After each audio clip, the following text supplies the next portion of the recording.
एखाद्याच्या सुखाचं कारण बनता नाही आलं तर दुःखाचंही बनवू नका। वेल इवलीशी असली तरी आधार भक्कम असेल तर ती आभाळाची उंची गाठते, म्हणून आधार असावा जो आपल्याला उंची गाठायला शिकवेल। श्री स्वामी समर्थ।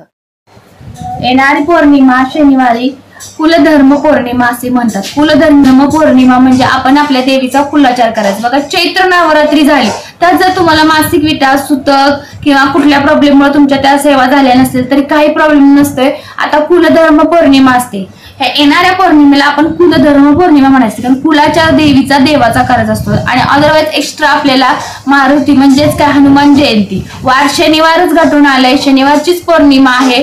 रात्री उत्तर आरती 5:52 पौर्णिमा चालू होत्या, म्हणजे आपला दिवसभरचा उपवास असणारच आहे।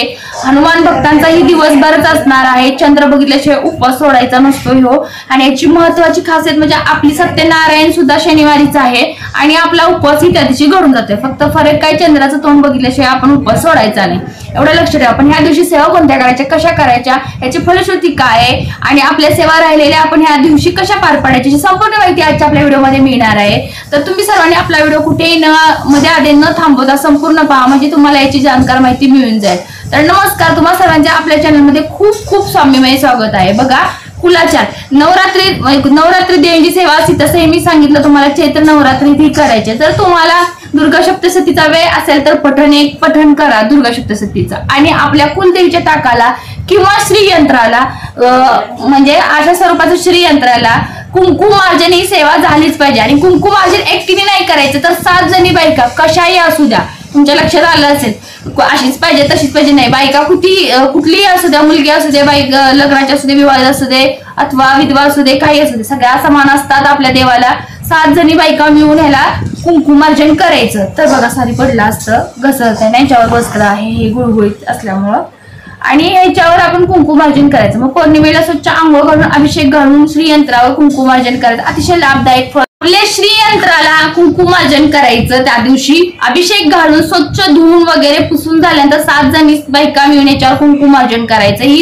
एक झाली सेवा। आपल्या कुलदेवीच्या टाकावर ह्याचं झाल्यानंतर कुलदेवीच्या टाकावर करायचं 99च मंत्र म्हणायचा, ओम आय रीम क्लीम चामुंडाय विच्चे। ह्याच्यावरही तोच म्हणायचा आणि त्याच्यावरही तोच म्हणायचा, दोन्ही एकत्र ठेवायचं नाही, एकदम कुंकुमार्जन करायचं नाही। श्रीयंत्र झाल्यानंतर ते कुंकू सगळं घेऊन त्यानंतर तेच कुंकू वापरा, साईडला एका बाउल मध्ये परत ते काढा आणि त्या टाकावर आपल्या दुसरं कुंकुमार्जन करा त्या प्रकारे। आणि सगळ्यात महत्वाचं, कुंकुमार्जन करायच्या आधी 7 लवंगा आपल्या लावायच्या दीप ज्योतीमध्ये, म्हणजे आरतीमध्ये 7 लवंगा घालूनच दीप प्रज्वलित करायचा। कारण ही पौर्णिमेला ह्या लवंगांचं जर आपण पूजा केली तर लक्ष्मी मातेला लवंग खूप आवडते आणि ती दीप प्रज्वलित केली तर माता लक्ष्मी आकर्षित होते आणि आपण माता लक्ष्मीची सेवा करणार आहोत।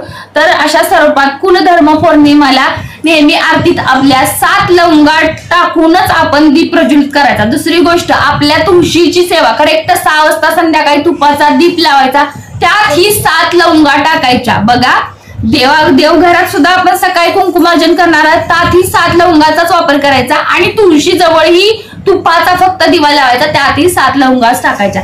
सायंकाळी सुद्धा लक्ष्मी माता घरात येते सॉरी।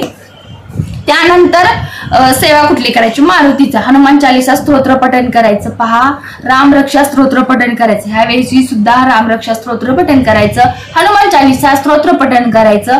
हे हनुमान देवाची सेवा झाली। आणि सत्यनारायण ही घालायचं आपण। आपल्या घरी अन्नदानाची कसलीही कमतरता भासत नाही। बऱ्याच जणांना अनुभव आलेला आहे, बऱ्याच जणांनी अनुभव आला असेल तर कमेंटद्वारे नक्कीच सांगा, ताई आम्ही सत्यनारायण घालतो आणि आमच्या पण घरात अन्नदानाची कसलीही कमतरता भासत नाही, भासतच नाही, भासत नाही। बघा बरकत कायम स्वरूपी होते, तशाच स्वरूपात आपण हनुमान चालीसा राम रक्षा म्हटल्यानंतर संध्याकाळी आपण तुळशी मातेला तुपाचा दिवा लावायचा, त्यात 7 लवंगा ठेवायच्या घरात। सकाळीच आपण 7 लवंगा ठेवले, 7 लवंगा काय आपल्या आरतीमध्ये ही होत नाही, जोपर्यंत व्यवस्थित राहतात तोपर्यंत ठेवायच्या। आणि जेव्हा तुम्हाला वाटले खराब झालेत त्या काढून एखाद्या पाण्यात सोडून टाकायच्या, जोपर्यंत चांगला तोपर्यंत त्या लावून ठेवायच्या. कारण कुलधर्म पौर्णिमेला जर आपण ज्या ज्या लक्ष्मीच्या सेवा करतो तेव्हा आपल्याकडे लक्ष्मी आकर्षित होते, आणि लक्ष्मी जेव्हा आकर्षित होते तेव्हा आपल्याला कशाचीही कमतरता पडत नाही.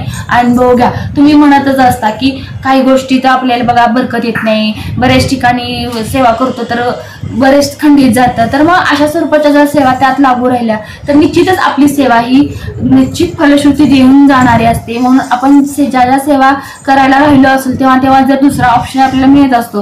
जसं तुम्ही नवरात्रीला सेवा, चैत्र नवरात्रीला सेवा तुमच्या जर सुतक, मासिक विटा अदरवाईज काही कारणाने झाली नसेल, मुलांची परीक्षा असल्यामुळे तुम्हाला वेळ मिळाला नसेल, तर तुम्ही एका दिवशी या सेवा करू शकताय. कुलधर्म पौर्णिमेला जर आपण कुलाचार देवीचा केला, आपल्या देवतांचा अभिषेक घालून केला, हनुमान चालीसा म्हटल्या, कारण मारुती हनुमान जयंती आहे त्या दिवशी, म्हणजे एका दिवशी सगळ्या गोष्टी घडून आलेल्या आहेत. आणि सगळ्यात महत्वाचं म्हणजे वार शनिवार आलेला आहे, त्यामुळे खूप महत्वाचे आणि खूप मोलाचा दिवस आहे.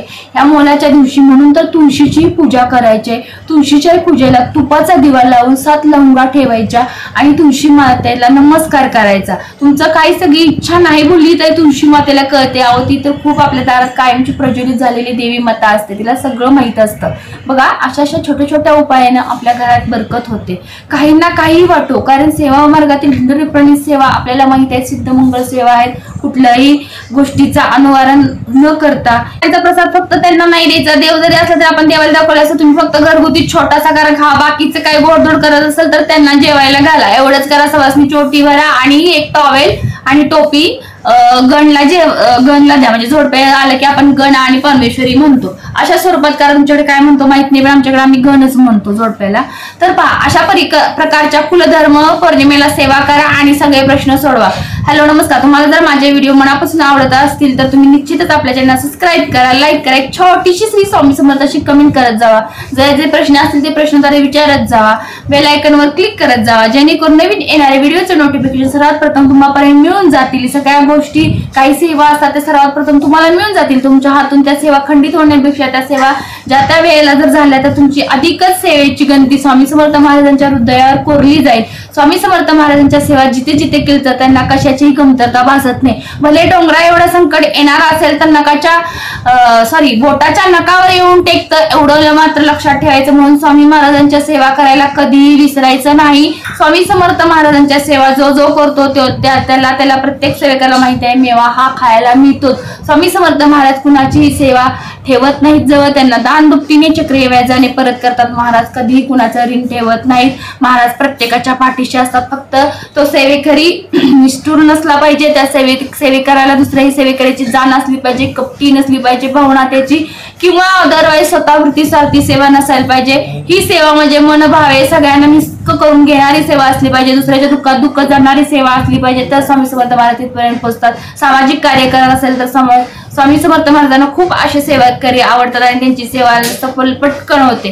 तर सगळ्यांना आवडला व्हिडिओ असेल तर निश्चित परत एकदा सांगते, लाईक करा, शेअर करा, कमेंट करा आणि बेल आयकॉन क्लिक करायला विसरू नका. श्री स्वामी समर्थ. जय जय स्वामी समर्थ. आजचा आपला